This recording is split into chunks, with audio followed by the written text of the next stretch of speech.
They want you broke. They want you miserable. They want you unhappy. They want to finish you. So what we gonna do, we gonna stay blessed. We gonna continue to win more.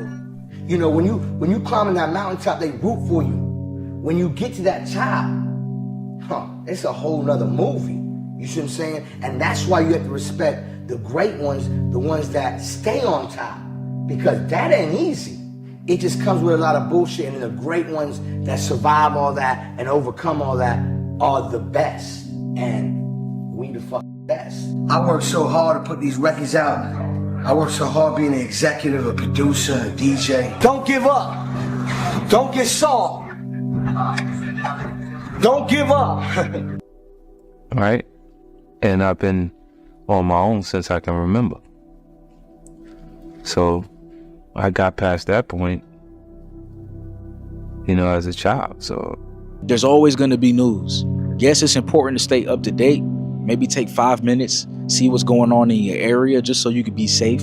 See what's going on in your country just so you know what's going on. But after that, man, you got to have peace. You got to have rest. You got to go ghost. Because once you have a peace of mind, then you can lock in on a whole nother level. This is so underrated. Most people never really lock in because they don't have a peace of mind. They don't have a peace of mind. Their mind is always going all over the place. Oh, you know, right? Oh, I'm thinking about this. I'm thinking about that. Well, you need to be thinking about your goals and dreams. You need to be thinking about your purpose. You need to be locked in. But that's a choice. Going ghost is a choice. Most people don't want to go ghost. They want to stay up with the trends. They want to keep up with their friends, right? They want to talk on the phone all day. I'm not saying that that's a bad thing, but I do think that's a bad thing. To each his own, though. It's a choice. I'm not judging, right? It's a choice. You choose the life that you want to live. You choose the type of man that you want to be. You choose that, bro. It's a choice, right? It's a choice. It's a choice that you have to choose. You choose, bro. So do you want to be locked in? Okay, one way that we could get locked in is going ghost. I never ran from anything because I never had nobody to go to. I've always had that, where I'm going. Home to get me. Everything else that came was smaller than the loss of my mom's. Never, ever, ain't nobody there. Right. You know what I'm saying? Like, so I've always been in a situation where I'm forced to deal with it myself, so. Look at this. The rougher side of their experience, we think we got it hard. Here it's not hard here. You don't see how people fight to come across the border? They want to be here, bro.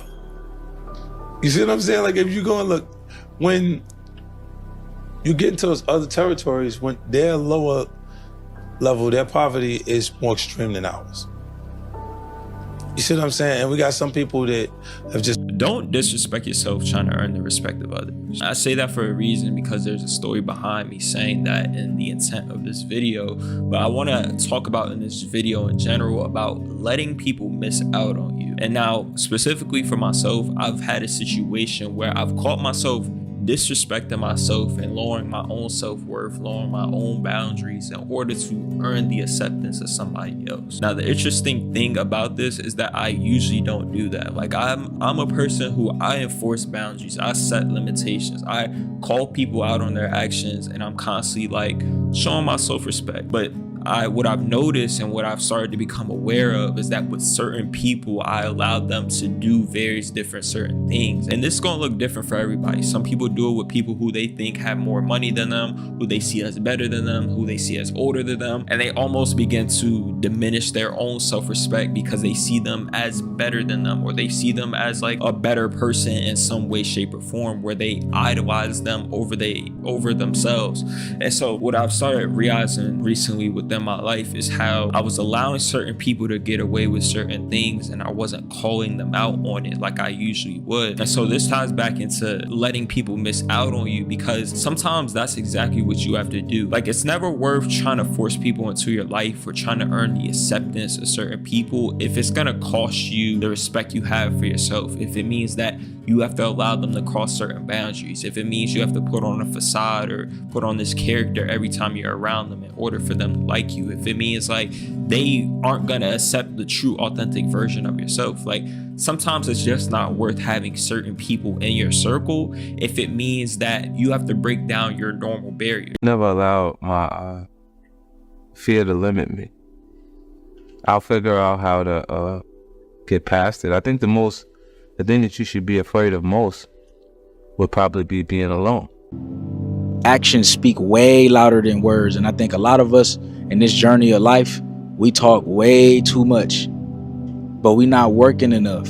We talk way too much, but we not putting in the action. We talk way too much, but we not putting in the work. It's time to put in the work. It's time to put in the action. It's time to make it happen. It's time to make it happen, y'all. Look, one thing I want you to promise me is that no matter how long it takes, keep going. No matter how much it hurts, keep going. So you was placed on this earth for a reason. You weren't meant to be average. You were meant to excel. You gotta understand that this grind is meant to make you who you're supposed to be, a dog. A little grind ain't never hurt nobody. Stop being soft. Let's embrace it. If you go through that fire, you're gonna come out real cold. That's what we want. Hey, bro, I need you to get back in that mode again. That mode where nothing can take you off your pivot. You were just putting in that work every single day. See, that version of you is different. You gotta tap back into it. Don't be out here playing with your potential because you one of them ones, bro. You special. And you weren't meant to be a person that could have been the one. You are the one. So I need you to get back moving like it before it's too late. Decided not to try. They're more comfortable in a tent with nothing on their schedule every day. Some of them make the decision to just get the tent and feel no pressure to make it or no pressure to do anything. You know what I mean? And that's just I can't comprehend the thinking. Like, you know, my thought process is so different from them that I can't relate to it. But it's real. The best advice was Robert. I'm not sure if you're familiar with Robert Greene. He wrote the 48 Laws of Power. He wrote 33 Strategies of War and the Art of Seduction. He said everyone is not actually going to be prepared to take the time to actually utilize the information that's given to them. Like, if you pay attention and you actually keep whatever information is coming in front of you, that you choose what's valuable. But the things that you do hear that are valuable, if you make it your business to keep it, even if you have to write it down, so you have to say it to yourself or whatever, and you just keep. The person says something and you go, what did you just say? Hold on a second, put it in my phone. And hold on to it until it becomes a part of you in the way you actually would express yourself at different points.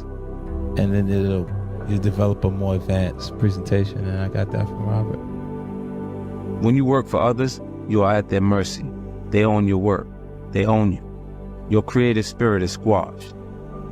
What keeps you in such positions is a fear of having to sink or swim on your own. Instead, you should have a greater fear of what will happen to you if you remain dependent on others for power. Your goal in every maneuver in life must be ownership. Work in the corner for yourself. When it's yours to lose. You're more motivated, more creative, more alive. The ultimate power in life is to be completely self-reliant, completely yourself. I was signed to Jam Master Jay at JMJ Records. I was there for like 2 years, and I didn't really see myself going any further from like in that situation. So I pursued the Trackmasters, Columbia, and I got involved through Corey Rooney. Like, he's from around my way. He introduced me to him. He made that happen, and now I signed with the Trackmasters.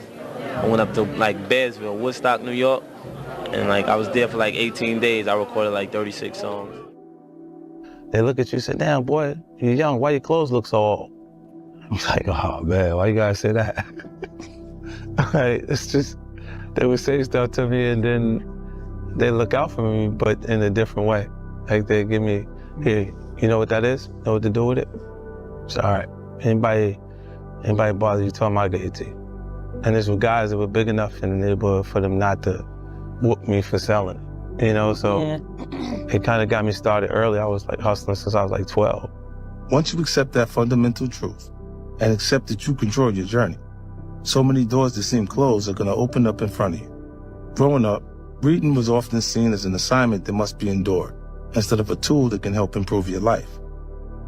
Because of that mentality, no matter how many secrets I share in this book about happiness, business, and improving your life, there are a lot of folks in the hood who still won't ever find them.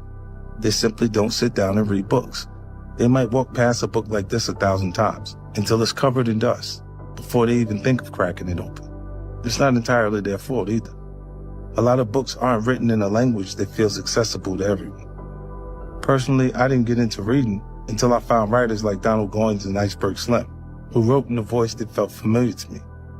Their style made me comfortable, and once I had that, it gave me the confidence to start exploring authors who didn't come from the same background as me.